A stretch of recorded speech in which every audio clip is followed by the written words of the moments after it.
Você já ouviu falar de um filho que se voltou contra o próprio pai, mesmo quando esse pai era um rei? E se esse pai fosse ungido por Deus, e ainda assim, traído dentro do próprio palácio? Essa não é apenas mais uma história de rivalidade familiar. É uma tragédia bíblica marcada por dor, rebelião, orgulho, e um fim que ninguém poderia prever. Absalão era belo, carismático, inteligente, e era o filho do grande rei Davi. Mas por trás de sua aparência impecável, crescia algo sombrio, o desejo de poder, a sede de vingança e uma amargura silenciosa que o corroía por dentro. E essa amargura o levou a arquitetar uma rebelião contra o próprio pai. Como alguém pode se tornar inimigo de quem o criou? Como o amor pode se transformar em ódio mortal? Absalão não apenas se voltou contra Davi. Ele conquistou o coração do povo. Ele planejou como um general. Agiu como um lobo em pele de cordeiro. E quando a hora chegou, ele não hesitou. Mas o preço da rebelião é alto. Altíssimo. E quando Deus decide agir, nem a beleza, nem o carisma, nem o trono podem salvar um homem. O que você está prestes a ouvir é uma história que vai muito além das páginas antigas. É um espelho da alma humana. Mostra como a vaidade pode cegar, como o orgulho pode destruir, e como a ausência de perdão abre portas para o caos. Essa história não é sobre reis e tronos apenas. É sobre o coração do homem. É sobre você, sobre mim, e sobre como Deus reage quando um filho escolhe o caminho da rebeldia. Prepare-se. A história de Absalão é uma das mais dolorosas e impactantes de toda a Bíblia. E pode ser que, ao ouvir isso, você se veja refletido em algum detalhe, talvez como pai, talvez como filho, talvez como alguém que já foi traído, ou alguém que um dia traiu. Mas há esperança. Porque mesmo nas trevas mais densas, Deus continua sendo luz. Se gostar dessa história, confira outras aqui do canal e comente o que achou. Se inscreva no canal, ative o sininho e fique até o final, porque teremos uma oração poderosa que pode transformar sua história. O cenário é o majestoso reino de Israel, nos dias do rei Davi, um tempo de glórias, conquistas e também de conflitos internos. Jerusalém estava viva, vibrante, repleta de sons, vozes, comércio e adoração. O templo ainda não havia sido construído, mas o povo já conhecia a presença de Deus de forma poderosa. O rei Davi, guerreiro vitorioso, músico inspirado e homem segundo o coração de Deus, governava com sabedoria, mas também com falhas humanas. Dentro dos muros do palácio real, havia silêncio e segredos. O palácio de Davi não era apenas lugar de honra, era também palco de tragédias. Entre seus muitos filhos, um se destacava pela beleza incomparável, Absalão. A Bíblia diz que não havia, em todo Israel, homem tão admirado por sua beleza quanto Absalão. Dos pés à cabeça não havia nele defeito algum. 2 Samuel 14:25. Mas o que os olhos viam, o coração não podia prever. Absalão era o terceiro filho de Davi, nascido de Maaca, filha de um rei estrangeiro. Tinha sangue real por ambos os lados. Era príncipe, e sabia disso. Desde cedo, demonstrava charme, inteligência e uma liderança natural que encantava o povo. Mas Absalão também carregava uma dor profunda. Sua irmã, Tamar, fora violentada por seu meio-irmão Amnon, o primogênito de Davi. E quando Davi, o rei e pai, não agiu com a justiça esperada, algo se quebrou em Absalão. Ele se calou por 2 anos. Não disse nada. Mas dentro de si, uma fogueira começava a arder. Esse silêncio era apenas o prelúdio de algo maior. Absalão jurou vingança. E quando chegou o momento, ele matou Amnon, seu próprio irmão. Essa foi a primeira rachadura pública entre Absalão e Davi.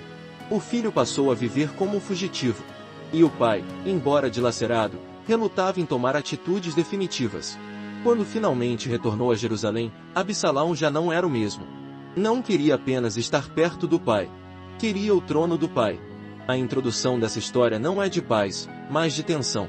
É o início de uma espiral trágica de decisões erradas, mágoas não curadas e ambições perigosas. Absalão tinha tudo: aparência, influência, inteligência. Mas lhe faltava o principal: um coração obediente a Deus. E é exatamente aí que o destino começa a se desenhar. O retorno de Absalão a Jerusalém não foi triunfal. Ele estava de volta, mas não aos olhos do pai. Davi permitiu sua volta à cidade, mas não quis vê-lo. Durante 2 anos, Absalão morou em Jerusalém sem ser recebido na presença do rei. E isso só aumentou a ferida que crescia dentro dele. Um filho desprezado. Um pai ferido. Um reino em silêncio. Absalão, então, tomou uma decisão ousada. Forçou um encontro com Joabe, general do exército de Davi, ateando fogo à plantação dele, literalmente, para que o escutasse. Era um aviso: eu não vou continuar ignorado. Joabe finalmente marcou a audiência entre pai e filho. Quando se encontraram, Davi o beijou e o recebeu, mas o dano já estava feito. A mágoa de Absalão havia se transformado em ambição. E agora, em seu coração, nascia algo ainda mais perigoso: a sede de usurpar o trono. Absalão começou a construir, em segredo, um plano. Não com espadas, mas com palavras. Não com violência, mas com carisma. Todos os dias, ele se posicionava junto à porta da cidade. Quando alguém vinha buscar justiça do rei, Absalão os abordava. Com voz mansa, dizia: de onde você vem? Ah, sua causa é boa, pena que não há ninguém designado pelo rei para ouvir você. E então vinha a armadilha: ah, se eu fosse juiz em Israel, faria justiça a todos. Com isso, ele roubava o coração do povo. Aos poucos, o príncipe se tornava mais do que um herdeiro, ele se tornava um líder popular. E quando percebeu que a multidão o seguia mais do que ao próprio rei, colocou o plano em prática.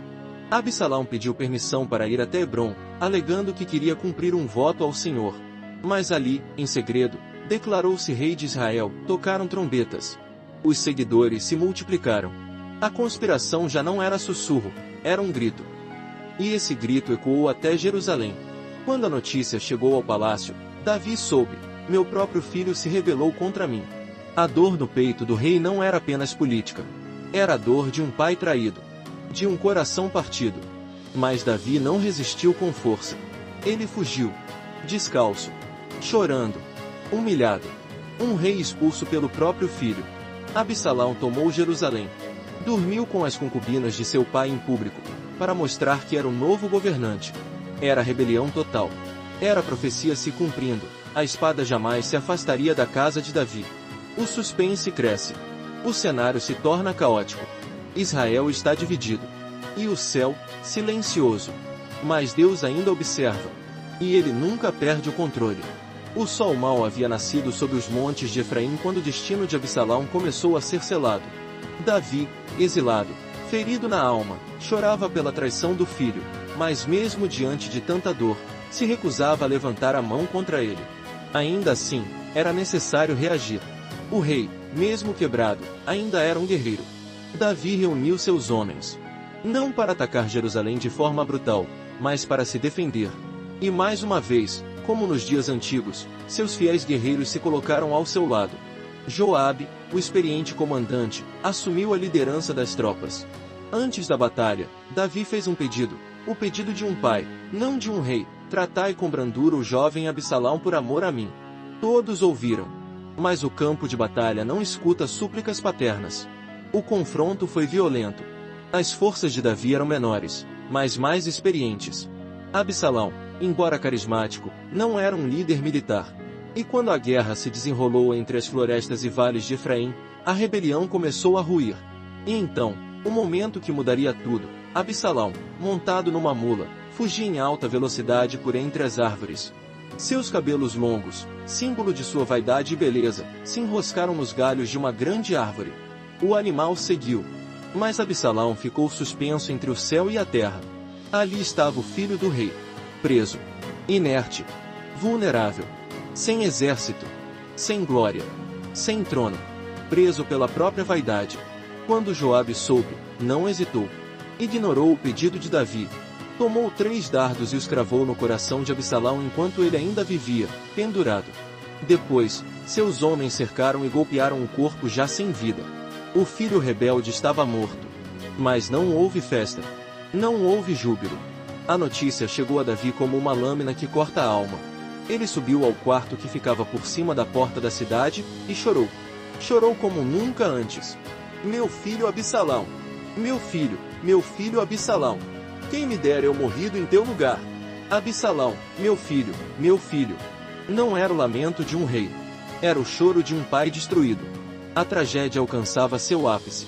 O filho que tentou usurpar o trono perdeu a vida. O pai que foi traído, perdeu o coração. E Deus, mesmo em silêncio, continuava soberano. O corpo de Absalão foi lançado numa cova profunda, no bosque onde caiu. Cobriram-no com um monte de pedras. Sem honra. Sem funeral real. Sem luta oficial. Apenas pedras, sobre a memória de um filho que ousou se rebelar contra o próprio pai. Em Jerusalém, a notícia ecoou como um trovão silencioso. O povo, antes dividido, agora via claramente o preço da insubmissão. O jovem príncipe, que por um tempo havia conquistado o coração das multidões, teve seu fim longe da glória e da compaixão que tanto desejava. Davi retornou à cidade com os ombros curvados. A vitória não era doce. A coroa estava de volta, mas seu coração permanecia ausente. O trono foi restaurado, mas a alma do rei estava quebrada. Essa história não termina com triunfo. Ela termina com uma lição, que a rebelião contra a autoridade divina sempre cobra um preço. Absalão teve tudo o que muitos desejam: beleza, status, influência, prestígio. Mas não teve humildade. E sem humildade, o coração se perde. Absalão permitiu que a dor o transformasse em vingança. Permitiu que a mágoa virasse sede de poder. Permitiu que o orgulho falasse mais alto que a voz do Pai, e a voz de Deus. Essa não é apenas uma narrativa trágica do Antigo Testamento. É um alerta para todos nós. Quantas vezes, como Absalão, nos deixamos levar pelo desejo de controlar tudo? Quantas vezes achamos que sabemos mais que Deus? Quantas vezes queremos assumir um lugar que não nos foi dado? E acabamos presos pelos galhos da nossa própria vaidade? Absalão não morreu apenas por sua rebelião. Ele morreu porque recusou o arrependimento. Porque jamais voltou para se quebrantar. Porque preferiu o orgulho à reconciliação. E Davi, mesmo com seus erros, permaneceu com o coração inclinado a Deus. Mesmo diante da dor, não amaldiçoou o filho. Ele amou até o fim. Ele chorou como um pai. E foi exatamente esse coração que Deus sempre viu em Davi. No fim, essa história fala sobre escolhas, sobre consequências, e sobre a dor que vem quando ignoramos a voz de Deus. Mas também é sobre amor. O amor de um pai que, mesmo traído, ainda desejava dar a vida pelo filho. E esse eco nos remete a outro pai, o Pai Celestial, que também viu seus filhos se rebelarem. Mas ao contrário de Davi, ele realmente morreu no lugar deles. A história de Absalão é, acima de tudo, um espelho. Ela nos mostra o quão perigoso é deixar que feridas se tornem raízes de amargura. Ela nos alerta sobre o poder destrutivo do orgulho, da rebeldia e da sede de poder. E nos lembra que mesmo as maiores belezas e talentos podem se perder, se não houver um coração obediente e quebrantado diante de Deus. Absalão poderia ter sido um herói. Poderia ter sido lembrado como o sucessor do homem segundo o coração de Deus. Mas escolheu a revolta, a vingança, a vaidade. E por isso, morreu suspenso entre o céu e a terra, sem paz na alma, sem direção, sem salvação. Talvez hoje, você esteja se sentindo como Davi, traído por alguém que amava profundamente. Ou talvez esteja mais parecido com Absalão, carregando mágoas antigas, alimentando rebeliões silenciosas no coração, se afastando da direção de Deus. Mas ainda há tempo. Tempo para o arrependimento. Tempo para o perdão. Tempo para voltar. Deus não rejeita um coração contrito. Ele é Pai. E diferente de Davi, ele não chora pela sua queda. Ele se move para te levantar. Ele não diz, quem me dera eu tivesse morrido por você. Ele diz, eu morri por você. Essa história é dura. Mas é necessária. Porque às vezes, só quando encaramos a tragédia da desobediência, é que começamos a valorizar a bênção da submissão. Se você sente que essa história falou com você, não ignore. Ore. Reflita. E se precisar, recomece. Se gostou dessa história, confira outras aqui do canal e comente o que achou. Se inscreva no canal. Ative o sininho. E não vá embora ainda. Logo após esse encerramento, teremos uma oração especial. Uma oração para quem precisa restaurar a relação com Deus. Para pais que choram por seus filhos. Para filhos que estão longe e querem voltar. Fique com a gente. A oração começa agora. Senhor Deus, Pai Santo, justo e misericordioso. Neste momento, diante da Tua presença, nós nos colocamos com humildade e reverência. Porque a história de Absalão e Davi nos tocou profundamente. Ela não é apenas uma narrativa antiga. Ela é um espelho das nossas falhas, das nossas feridas, das nossas famílias quebradas. Pai, olhamos para Absalão e vemos o que o orgulho pode fazer. Vemos como a mágoa, quando não tratada, se transforma em rebelião. Como o silêncio pode virar rancor. E como o coração pode se perder quando se afasta da tua voz. Mas também olhamos para Davi, e vemos a dor de um pai. A dor de quem ama mesmo quando é traído. A dor de quem ora, chora e espera, mesmo sem resposta. Por isso, hoje oramos por todos os pais que estão de joelhos, clamando pelos filhos que se perderam no caminho. Por pais que foram traídos, feridos, esquecidos, mas que ainda amam com o amor que vem de ti. Senhor, fortalece esses corações. Renova a fé daqueles que têm chorado noites inteiras. Mostra que tu vês, que tu ouves, que tu ainda podes restaurar. Também oramos por todos os filhos que carregam mágoas, feridas, revoltas. Filhos que, como Absalão, deixaram que o ressentimento tomasse o lugar do amor. Filhos que se afastaram, que se rebelaram, que erraram. Pai, toca agora esses corações. Restaura o vínculo perdido. Quebra o orgulho. Liberta da vaidade, da dor, da culpa. E traz arrependimento genuíno. Senhor, assim como Davi, nós também choramos por aqueles que amamos. Mas sabemos que o Senhor é o único capaz de transformar tragédia em testemunho. Derrota em redenção. Distância em reencontro. Por isso, pedimos, traga os filhos de volta. Restaura as famílias. Sopra a vida onde só havia silêncio. Cura o que o tempo não curou. E escreve uma nova história, marcada não pela dor, mas pela tua graça. Que todo pai tenha força para amar, mesmo diante da traição. E que todo filho tenha sabedoria para voltar, antes que seja tarde demais. Porque tu és o Deus da reconciliação. O Deus que não apenas espera, mas que vai ao encontro do filho, como o pai da parábola. Corre, abraça, beija, e diz, meu filho estava morto, e reviveu. Hoje, nós nos entregamos a ti. Como filhos que erraram. Como pais que sofreram. Como famílias que precisam de cura. Em nome de Jesus, oramos. E declaramos, a última palavra sempre será do Senhor. Amém.